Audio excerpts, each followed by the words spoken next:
어떤 목사님이 얘기를 하는데 이런 얘기를 하더라고요.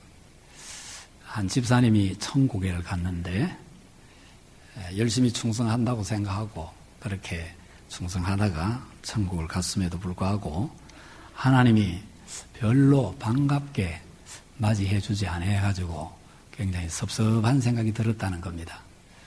그런데 좀 있다가 한 분이 또 왔는데 목사님이 한 분 왔대요. 그래서 어떻게 하는 거 보니까 하나님께서 막 달려가서 반갑게 끌어안아 주며 맞이를 하더라는 거죠. 그래서 이 집사님이 굉장히 서운했습니다. 이 천국도 하나님이 차별되고 하시나. 그래서 하나님께 항의를 했더니 애야, 목사가 하도 오래간만에 와서 그래서 내가 반갑지 않겠느냐 그랬더라는 거예요. 우스개로 하는 얘기지만 그 속에 시사하는 바가 굉장히 많다고 생각합니다. 영적 지도자들이 그렇다는 건데요. 영적 지도자들이 그렇다면 일반 성도들은 또 말할 것 있겠느냐? 오늘 성경 말씀을 보면 세상이 병들었다는 것입니다. 병들면 어떻게 될까요? 모든 가치가 다 무너져 내립니다. 돈도, 명예도, 기술도, 권력도 다 소용없습니다. 나만이 그 나라의 1등 공신이고 권력자고 모든 부와 사람들이 갖고 싶어하는 것 다 갖고 있다고 말합니다. 그러나 성경은 그러나 나만은 문둥병자였더라. 이 한마디가 앞에 있는 모든 것들의 가치가 무너졌다는 것을 말하는 것이죠. 병들면 아무것도 소용이 없습니다. 이스라엘 나라가 부패하고 타락하고 그 악이 극에 달했다고 그렇게 성경이 말하고 있습니다. 하나님의 말씀을 전하는 예레미야까지도 너무너무 싫어해가지고 옥에 가두었습니다. 이건 뭐 가두었다기보다는 쳐넣었다 해야 더 맞겠죠. 선지자를 옥에 쳐넣었습니다. 그런데 예레미야는 그 감옥 속에서도 하나님의 메시지를 듣습니다. 세상이 지금 어떤 세상이 되어 있느냐? 그 예레미야 5장 1절을 보면 그때 상황을 잘 설명하고 있습니다. 같이 읽어보겠습니다. 너희는 예루살렘 거리로 빨리 다니며 그 넓은 거리에서 찾아보고 알라. 너희가 만일 정의를 행하며 진리를 구하는 자를 한 사람이라도 찾으면 내가 이 성읍을 용서하리라. 지금 성도 예루살렘이 이런 지경에 처해 있다는 것이죠.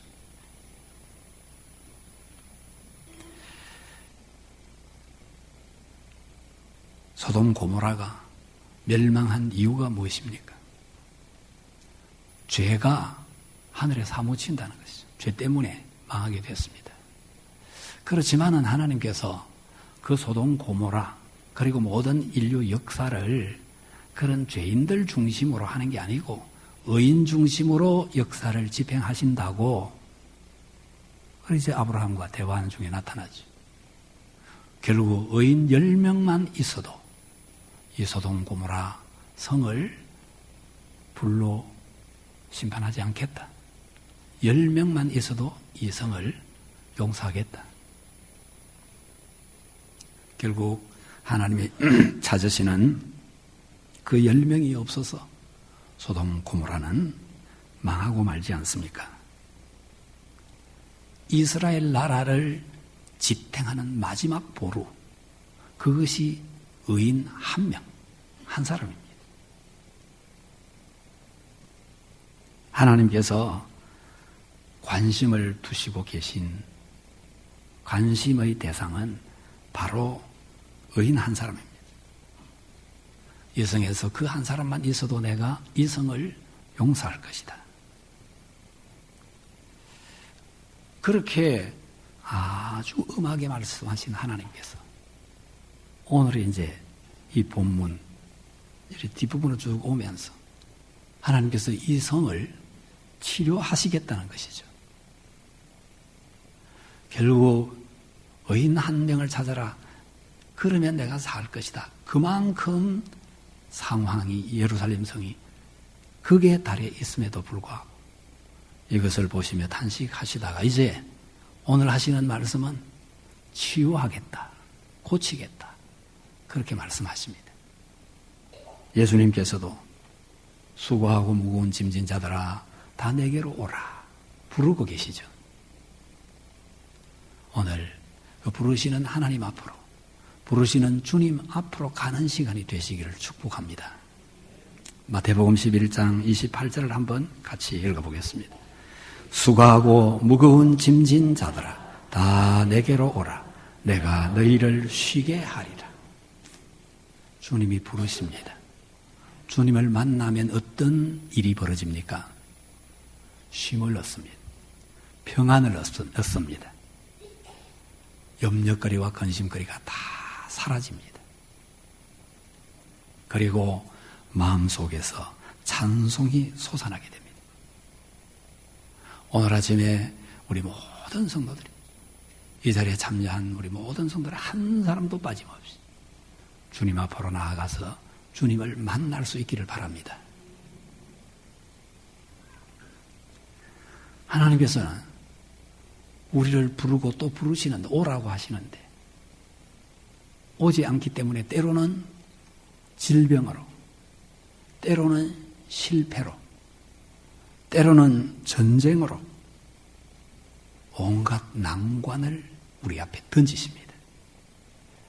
우리 믿는 자들에게 던져진 질병이나 실패나 전쟁이나 난관 어려움은 하나님의 강력하게 부르는 음성이라고 들어야 됩니다. 보통 사람들이 그냥은 잘 안 옵니다. 그냥 하나님하고 멀리 있어도 잘 먹고 잘 살면 안 옵니다. 그러니까 하나님께서 질병으로 고통하기도 하고 실패로 아파하기도 하고 전쟁으로 비참함을 느끼기도 하고 온갖 난관으로 깊이 생각하고 자신의 힘으로는 절대로 안 된다는 것을 깨닫게 하고 하나님 앞으로 나오게 하시는 거죠.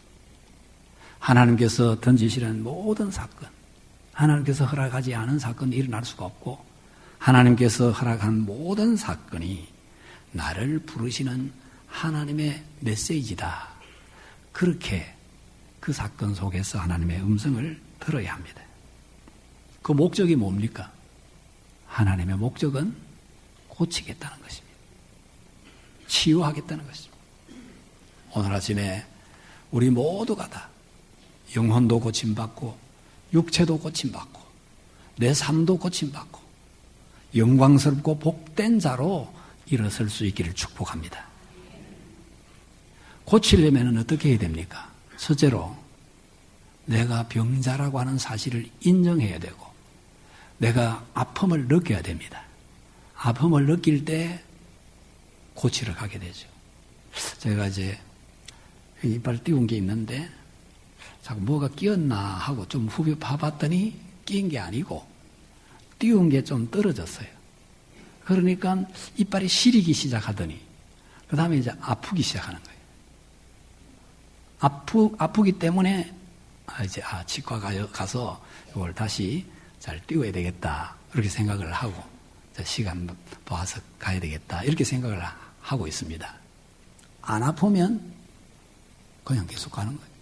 썩어 들어가는데 안 아프면 그냥 넘어가다가 나중에 이빨 다 뽑아야 돼. 우리 모든 성도들이 자그마한 것에도 심각하게 자각증세를 증상을 느낄 수 있기를 바랍니다. 그래서 그냥 놔두지 않고 즉각 치료해서 영혼이 잘됨 같이 범사가 잘되고 건강한 삶을 누리게 되기를 축복합니다.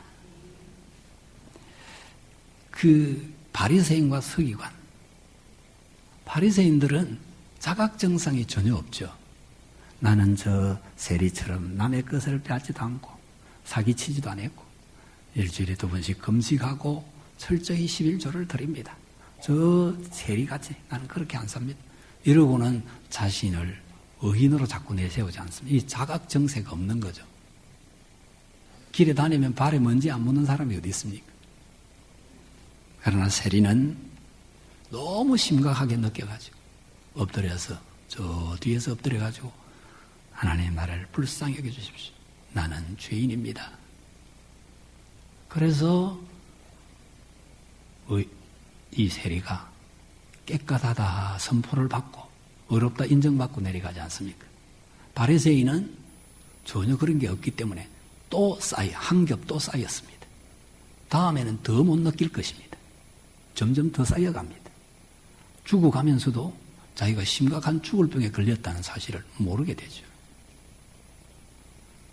얼마 전에 은퇴하신 목사님이 병원에 계시다 해서 백병원 가서 뵙고 기도하고 그리고 만나 뵙고 왔는데 만나서 하시는 말씀이 내가 아무 데도 아픈 데 없고 그냥 조금 옆구리에 좀 이렇게 길리는데 여기 물이 찼다니까 물 빼고 그러면 된다고.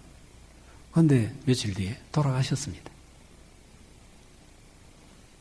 폐암. 이게 자각정세 없이 심각한 죽음에 이를 때까지 못 느낀 겁니다. 그래서 입원해서 바로 돌아가셨어요. 그러니까 이 자각정세가 얼마나 중요한지 모릅니다.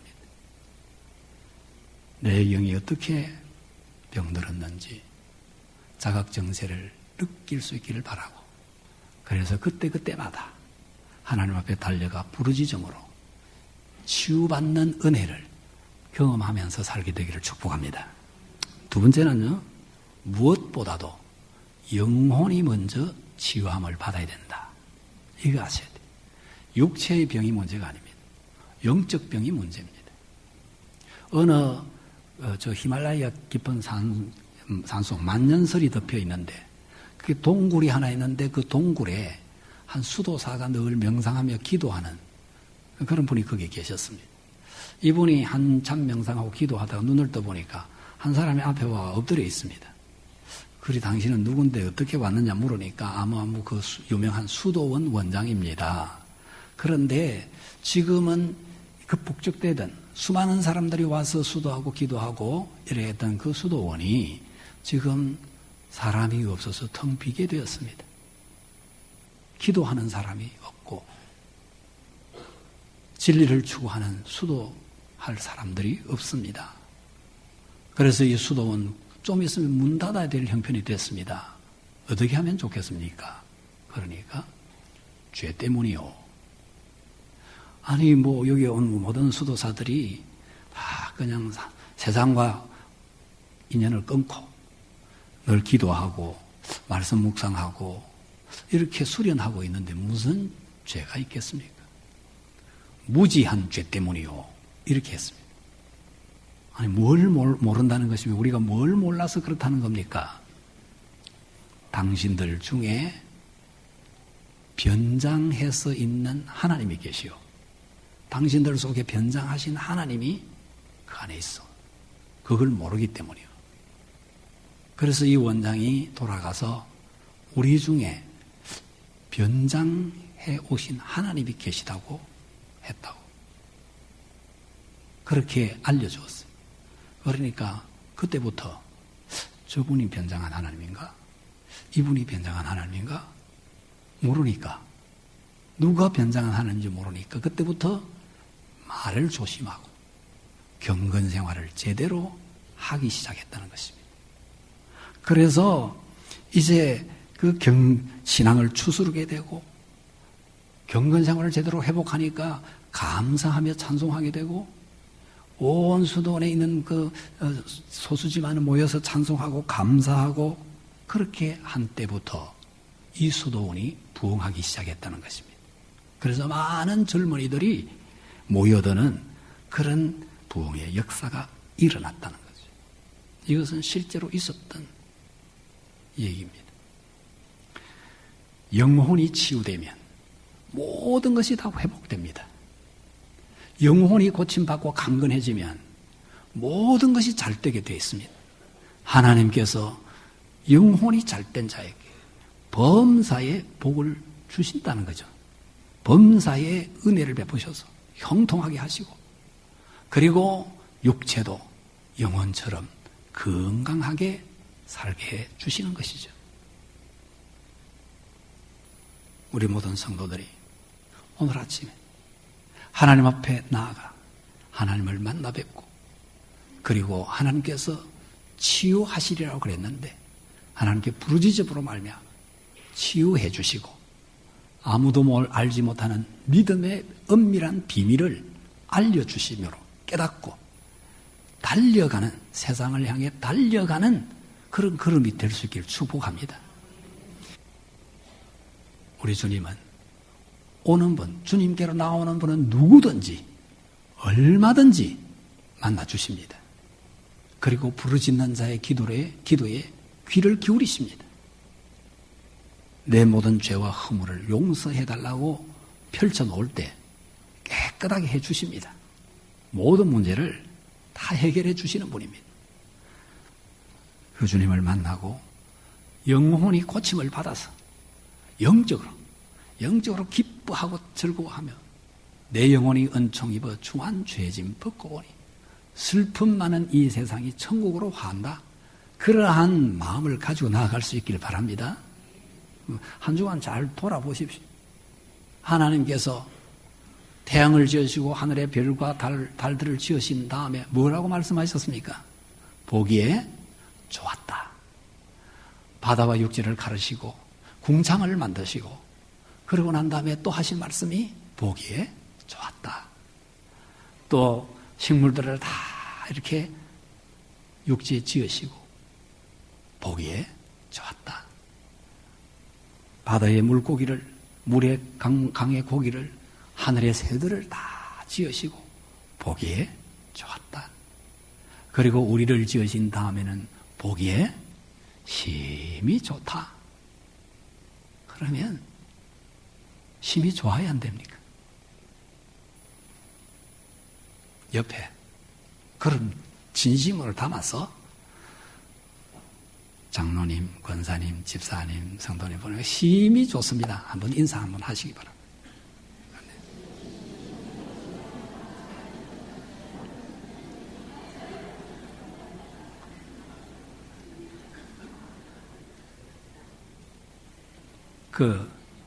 옛날 펌프 물내리 가버리고 안 올라와 있는 거, 아무리 저어봐야, 빈 펌프 저어봐야 물 안 올라옵니다.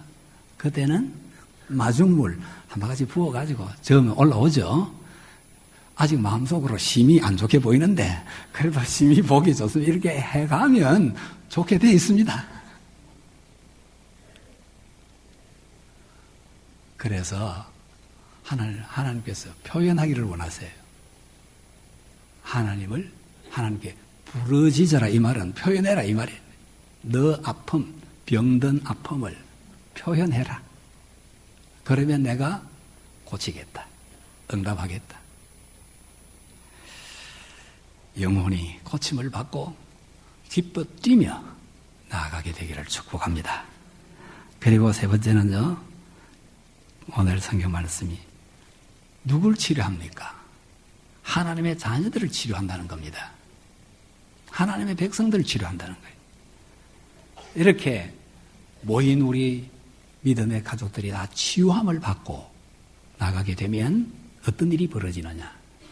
여러분들이 가서 가정을 치유합니다. 가족을 치료하게 됩니다. 여러분들이 가서 일터를 치료하게 됩니다. 이웃을 치료하게 됩니다. 그래서 여러분들로 말미암아 이 해운대가 고침을 받을 수 있습니다. 그래서 우리 교회는 숫자 많은 교회, 큰 교회 되어야 된다, 이런 생각을 갖고 있지 않습니다. 정말 모범이 되는 모델 교회, 모델 교회 되려면 성도들이 모범이 되어야 됩니다. 모범적 성도. 그러면은 갈증을 느끼는 자들이 내가 가는 곳에 가면 샘물이 있다. 그럼 따라옵니다. 그래서 부흥이 되어야 되는 것이지, 부흥을 목적으로 한 부흥은 의미가 없어요. 우리 모든 성도들이 모델이 될 수 있기를 축복합니다. 그리스도인들이 치유함 받으면, 그러면 그 사람으로 말미암아 가정이 치유되고 이웃이 치유되고 일터가 치유되는 겁니다. 제가 이 소망의 기도 제목들을 이렇게 받아보면은 대부분이 직장에 관해서 하는 얘기 대부분이, 목사님, 지금 상사가 나를 너무 어렵게 해서 이곳에 근무하기가 힘듭니다. 다른 좋은 곳으로 갈 수 있도록 기도해 주십시오. 또 뭐 그런 일들이 있어서 제가 직장을 그만두었습니다. 좋은 직장 얻게 되도록 기도해 주십시오. 이러는데, 그럴 때 참 가슴이 답답해집니다. 지금 아무도 모르고 지금 기도를 요청하고 있기 때문에. 왜 직장 상사가 좋지 못한 거기에 나를 보냈느냐? 왜 사람들이 힘들게 하는 그런 곳에 나를 보냈느냐? 여러분, 하늘이 푸르게 맑게 개어 있고 태양이 밝게 빛나는데 그 밖에 가서 촛불을 켤 필요가 있습니까? 거기 가서 불 켜고 있어야 될 이유가 없어요.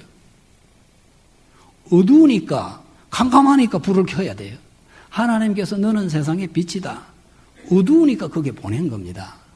그러니까 어두운 곳을 피해 가려고 밝은 데로 가고 싶어 할 것이 아니고, 그 어두운 데서 빛을 발해야 되는 거죠. 그 밝게 만들어야 됩니다.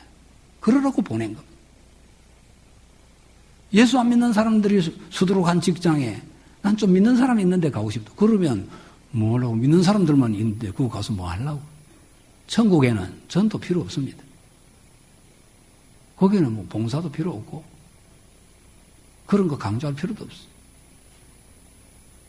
그러니까 그러면 그 천국이지. 그런 데를 가고 싶으면 빨리 죽으면 되는 겁니다. 근데 죽지는 않으려 하더라고, 그런 사람들이. 어쨌든 살아가려고 하는데, 그 어두운 곳에, 힘든 곳에 하나님이 보내신 목적은 거기 가서 빛을 발하라는 거예요. 빛이기 때문에 보낸 것이죠. 피하려고 해서는 안 되고 거기 가서 빛이 되어야 하는 것입니다. 그리스도인이 치유함 받아야 된다 하는 것은 또 치유받아야 될 사람이 바깥에 많이 있기 때문에, 그래서 하나님께서 하나님 백성들을 향하여 고치겠다 하십니다. 우리 모든 성도들의 세계관이 치유받고 나갈 수 있길 바랍니다. 사람을 보고 너무 좋습니다. 그 사람이 나를 안 좋아해도 너무 좋습니다. 그렇게 늘 계속 한 번만 하지 말고 안 좋아해도 그냥 계속 좋다고 대하시길 바랍니다. 그러면 변화가 일어납니다. 여러분 통해서 하나님은 세상이 변화되기를 원하십니다. 복의 통로, 축복의 통로, 복의 근원으로 선포하지 않았습니까? 그래서 여러분들의 그 세계관이 치유받아야 돼요. 자고 일어나면 야, 세상이 이렇게 아름다울 수가 없다. 이렇게 시작을 해야 됩니다. 만나는 사람 너무 반갑다. 그렇게 해야 되고, 그 다음에 가치관도 치유받아야 됩니다. 그러면 여러분 통해서 가정과 여러분을 만나는 사람들까지도 치유받는 역사가 일어나게 됩니다. 무엇보다도 주님을 만나고 일어설 수 있길 바랍니다. 평강과 기쁨과 감사로 나아갈 수 있길 주님 이름으로 축복합니다.